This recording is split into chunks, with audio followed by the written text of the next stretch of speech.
This summer, meet the magical mermaids at VGP Marine Kingdom from April 12th to May 31st, 2024. பில்லி, சூனியம், ஏவல் இதெல்லாம் அப்ப உண்மையா? நல்ல சக்தின்னு ஒண்ணு இருந்தா தீய சக்திகளும் இருக்கும். இடையில மரணமுற்றவர்களுடைய ஆன்மாக்களும் அதே குணமுடைய தன்னை ஒத்தவங்களை சேரும். ஐயோ காத்து கருப்பு அப்படின்னு பயப்பட்டு நீங்க அங்க போடுறது இல்ல. ஏன்னா உங்களை அந்த மாதிரி பயப்படுத்தி வச்சிருக்காங்க. பில்லி சூனியம் நீக்குகின்றவனும் ஒரு மனிதன் தானே. அவருக்கு இருக்கும் வல்லமை எந்த விதத்தில் உங்களுக்கு குறைஞ்சு போயிடுச்சு? சித்தர்கள் என்பவர்கள் முற்றும் துறந்தவர்கள். அவர்களுக்கு பணமும் ஒன்றுதான், குப்பையும் ஒன்றுதான். சாமிகள்லாம் என்ன பண்ணுவாங்கன்னா, அடுத்த நேரம் நமக்கு வேணும், அதை சேர்த்து வச்சுக்கலாம், பொருள் வேணும், பொன் வேண்டும், புகழ் வேண்டும் என்று அவங்க இயங்குவாங்க. கெடா வெட்டி பொங்கல் வைக்கிறது, பூச்சட்டி ஏந்துறது, அரிவாள்ல வெட்டிக்கிறது, தலையில தேங்காய் உடைக்கிறது, சேவைகளை செஞ்சோம்னா இதெல்லாம் ஆன்மீகம் நினைச்சுக்கிறாங்க. அதெல்லாம் ஆன்மீகம். போட்டி, பொறாமை, வக்கிர புத்தி, காம கொடூர எண்ணங்கள், பிறந்ததிலிருந்து இன்று வரை நாம் செய்த பிழைகளையும் குற்றங்களையும் குறைகளையும் ஒன்னொன்னா வெளியெடுத்து போட்டோம்னா ஆன்மா அகத்தே சுத்தமாகும். அதுதாங்க ஆன்மீகம். இந்த உலகத்துல 5 சக்திகள் தான் இருக்கு: நீர், நிலம், காற்று, ஆகாயம், நெருப்பு. இந்த 5 மீறி உலகத்துல வேறு ஒரு சக்தி கிடையாது. உடம்புல இந்த 5 ஆற்றல் சமநிலையில இருந்ததுன்னா எந்த பிரச்சனையும் வராது, எந்த நோயும் வராது.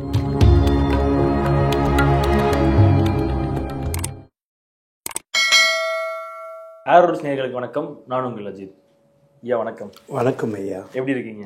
நல்லா இருக்கேன். சித்தர்களுக்கும் இப்போ இருக்க இந்த சாமியார்கள்லாம் இருக்காங்கல்ல, கோயில்ல சாமியார்கள் இருப்பாங்க. அதே மாதிரி தனக்குன்னு ஒரு தனியா ஒரு கோயில் வச்சுட்டு அந்த கோயில்ல இருந்து வர மக்களுக்கு ஆசீர்வாதம் தரக்கூடிய சாமியார்கள் இருப்பாங்க. இவங்களுக்கும் அவங்களுக்கு என்ன ஒரு வித்தியாசம்?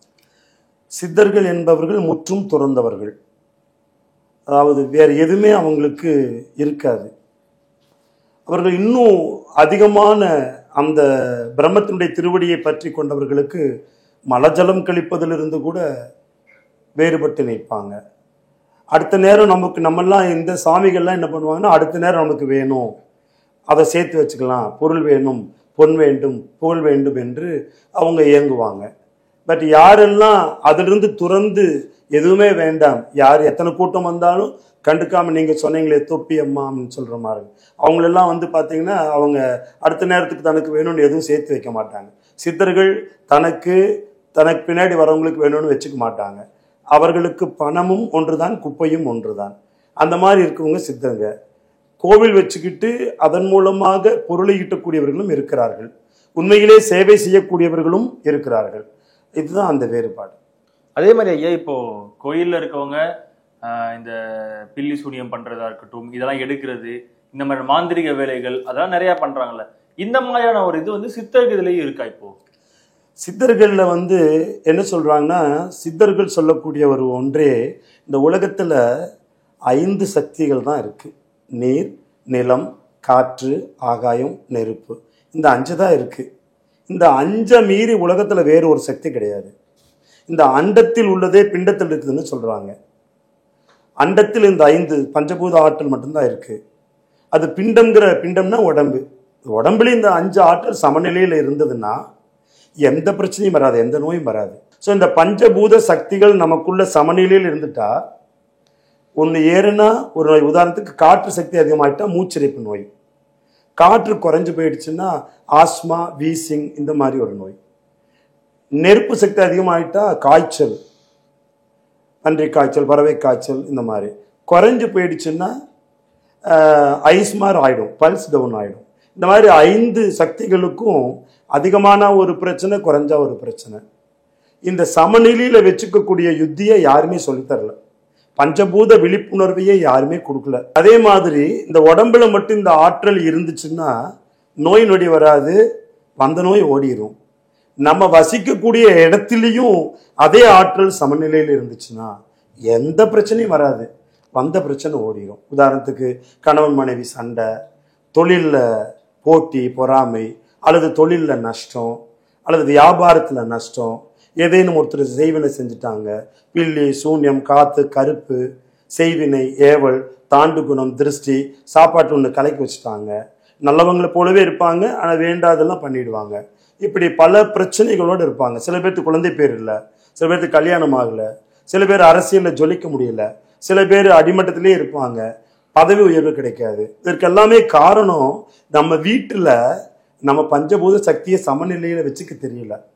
ஸோ சமநிலையில் பஞ்சபூத ஆற்றலை வச்சுக்கிட்டோம்னா எப்பேற்பட்ட பிரச்சனையாக இருந்தாலும் நம்மளே விரட்டி அடிக்கலாம். ஒரு சின்னதா ஒரு எக்ஸாம்பிள் மட்டும் சொல்லுங்க, அது எப்படி சமநிலையில வச்சுக்கலாம் அப்படிங்கிறதுக்கான ஒரு இதெல்லாம் பண்ணணும் அப்படின்னா என்ன சொல்லுவீங்க? பஞ்சபூத ஆற்றலை சமநிலைப்படுத்துறதுக்கு பார்த்தீங்கன்னா சித்தர்கள், மகான்கள், யோகியர்கள், ஞானியர்கள், ஏன் ஆலயத்தில் வழிபடக்கூடிய தெய்வங்களே கைகளை பார்த்தீங்கன்னா ஒருத்தர் இப்படி வச்சிருப்பாங்க, ஒருத்தர் இப்படி வச்சிருப்பாங்க, ஒருத்தர் இப்படி காட்டுவாங்க, ஒருத்தர் இப்படி வச்சிருப்பாங்க. இப்போ நம்ம விவேகானந்தர் பார்த்தீங்கன்னா கைகளை கட்ட விரல உள்ள மடக்கி அப்படி வச்சிருப்பாரு. நாம் என்ன நினைச்சிட்டு இருக்கோம், விவேகானந்தர் கைகளை கட்டிட்டு நிற்கிறாருன்னு நினைக்கிறோம். அவர் கைகளை மட்டும் கட்டிட்டு இல்லை, ஆதிமுத்திரையாகிய கர்ப்ப முத்திரையை செஞ்சுட்டு கைகளை கட்டுறதுனால பூமி மேற்பரப்பில் இருக்கக்கூடிய பரஸ்பர காந்த அலைவரிசையும் பின்னல் அலைகளாக ஊடுருவி இந்த ஜீவனுக்குள்ள போய் மனதை கட்டுப்பாட்டுக்குள்ள வச்சிருந்தது. அதனால் அவர் வாழ்ந்த காலம் குறைவாக இருந்தாலும் இந்த உலகம் உள்ள அளவும் அவரை பற்றி பேசிக்கிட்டு தான் இருக்கும். அப்ப சித்தர்கள், மகான்கள், யோகியர்கள், ஞானியர்கள் எல்லாம் எப்படி இந்த ஆற்றலை சமநிலையில் வச்சுட்டு அருள் பாலிச்சாங்கன்னா இந்த முத்திரை தான். ஏன்னா தாயின் கருவறைக்குள்ள நீங்களும் சரி, நானும் சரி, அல்லது எந்த மதத்தை சார்ந்தவர்களாக இருந்தாலும் இதே ஆதி முத்திரைய வஜ்ராசனத்துல தாயினுடைய கருவறை ஒரு இருட்டறை. கருவறையினாலே இறைவன் குறியீடுக்கும் ஒரு பகுதி. முதல்ல இந்த பயிற்சி யார் கொடுத்தது? நம்மை படைத்த பரபிரம்மம், கண்ணுக்கு தெரியாத காணாத சொரூபம், ஆணல்ல பெண்ணல்ல அழியல்ல, எங்கும் நீக்கமர நிறைந்திருக்கும் ஏக இறைன்னு சொல்லக்கூடிய இந்த பரபிரம்மம் தான் இந்த பயிற்சியை முதல்ல கொடுத்தது. வஜ்ராசனத்துல 10 மாசம் உட்கார்ந்து தவம் செய்தோம். அப்ப நமக்கு பாருங்க, போட்டி இல்லை, பொறாமை இல்லை, பசி இல்லை, கவலை இல்லை.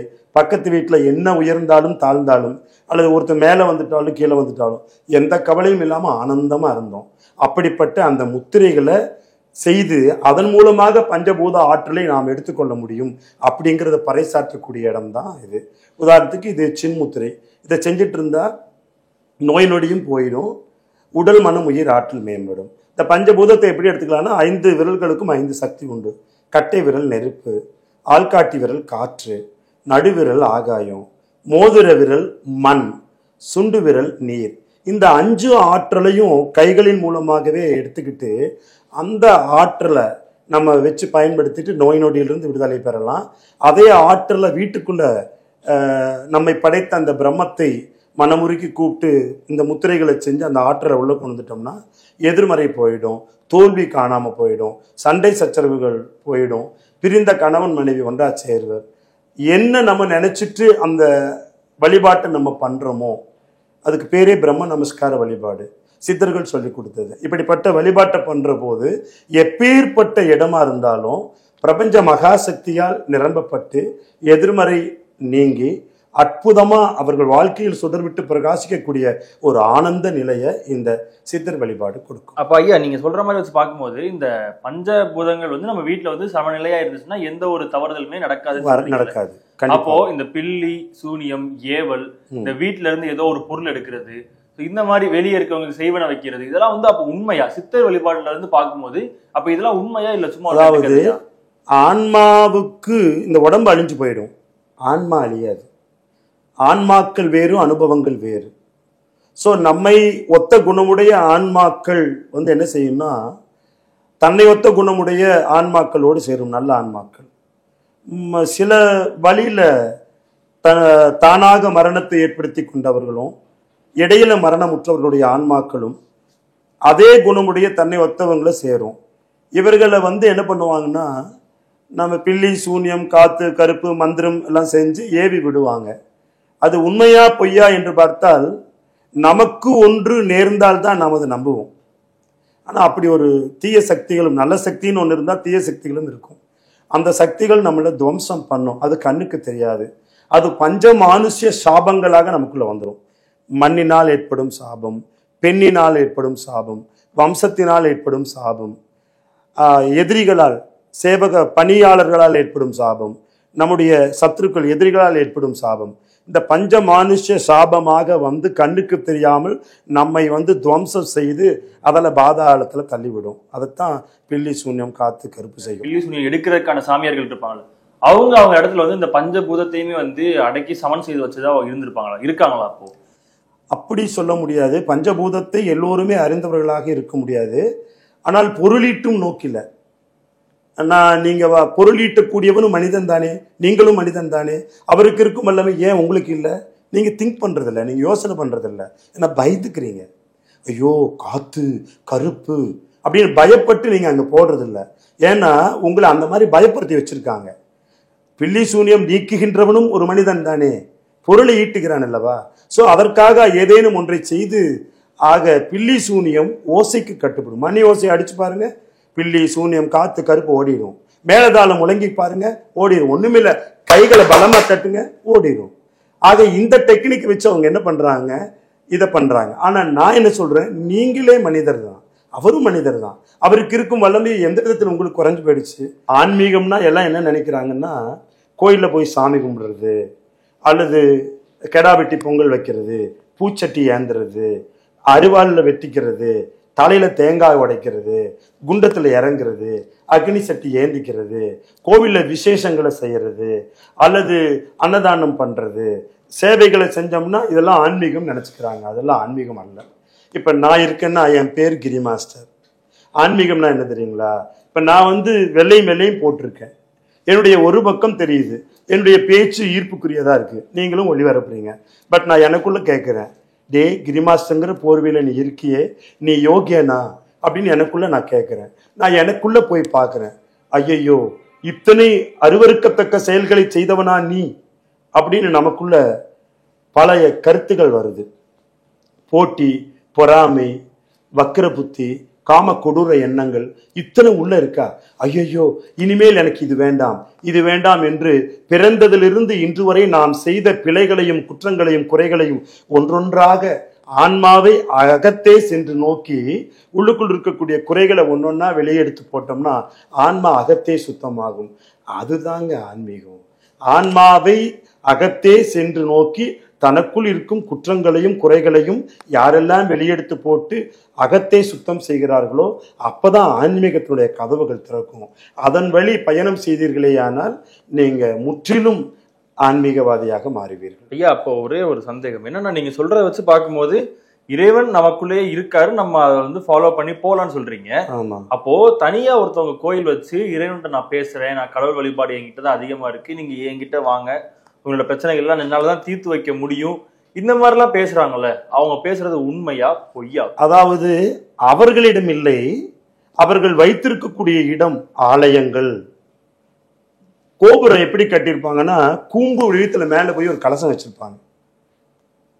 பள்ளிவாசல் எப்படி இருக்கும்னா பெரிய டூம் வச்சு மேல ஒரு கூம்பு வடிவத்துல இருக்கும். தேவாலயங்கள் பாத்தீங்கன்னா மிகப்பெரிய டவர் வச்சு வச்சிருப்பாங்க. சோ அந்த இடத்துக்கு போனா இந்த பஞ்சபூத ஆற்றல் குவிஞ்சிருக்கும். எல்லா இடத்துலயும் இருக்காது. ஏன் நீங்க பள்ளிவாசல ஒரு ஓட்டு கட்டடம் போட்டு அல்லது ஒரு டெரஸ் பில்டிங் போட்டு அதுல வச்சுக்க வேண்டியதானே? தேவாலயத்தை ஒரு டெரஸ் கட்டடம் போட்டு அதுல வச்சுக்க வேண்டியதானே? கோவில்கள்ல கோபுரம் இல்லாம கலசம் இல்லாம வெறும் ஒரு டெரஸ் பில்டிங்ல வச்சுக்கலாமே, ஏன் வைக்கிறது இல்ல? காரணம், பஞ்சபூத ஆற்றலை ஈர்க்கும் தன்மை கூம்பு வடிவத்தில் இருக்கக்கூடிய அந்த ஆலயங்களுக்கும் பள்ளிவாசல்களுக்கும் மசூதிகளுக்கும் தேவாலயங்களுக்கும் மற்றும் எத்தனை வழிபாடுடைய கோவில்களாக இருந்தாலும் கூம்பு வடிவத்தில் போயிருக்கும். ஈவன் திருவண்ணாமலை ஏன் கிரிவலம் வர்றாங்க? அந்த மலை மிகவும் உயரமாக இருக்கிறது. உயரமான இடத்திலிருந்து பிரபஞ்ச மகாசக்தியை வாங்கி சுத்தி வர இருக்கிறதுனால பேரானந்தம் பொங்குகிறது. கோவிலுக்கு சென்றாலும் அப்படிதான். வீட்டில் இருக்கிற போது சங்கடமா இருக்கும், கோயிலை போய் வலம் வருகிற போது கைகள் இப்படி கூப்புகிற போதோ அல்லது கையேந்து நிற்கிற போதோ அல்லது மந்திரங்களை சொல்லுகிற போதோ அதன் மூலமாக பிரபஞ்ச மகாசக்தி உள்ள போகுமே தவிர அங்கு இருக்கும் மனிதரால் அல்ல. அதை நம்ம புரிஞ்சுக்கணும். மற்றபடி அங்க இருக்கக்கூடிய பூசாரியோ அங்க இருக்கவங்களாலே ஒன்றும் பண்ண முடியாது. அவர்களும் நம்மை போன்ற மனிதர்கள் தான். அவர்களுக்கு இருக்கும் வல்லமை நமக்கும் இருக்கிறது. யாருமே வானத்திலிருந்து பொத்தென்று குதித்து விடவில்லை.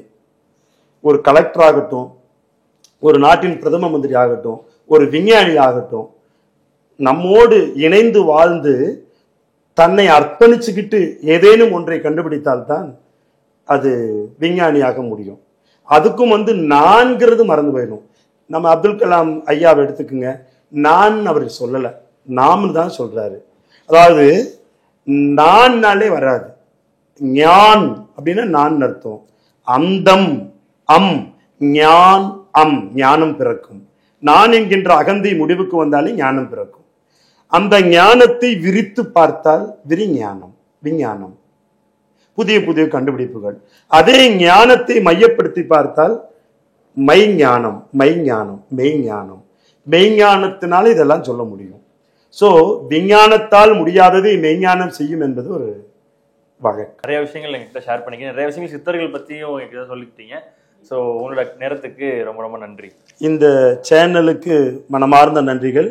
இதை காணும் மக்களுக்கும் இந்த வாய்ப்பை கொடுத்த உங்கள் அனைவருக்கும் நன்றி, வணக்கம். This summer, meet the magical mermaids at VGP Marine Kingdom from April 12th to May 31st, 2024.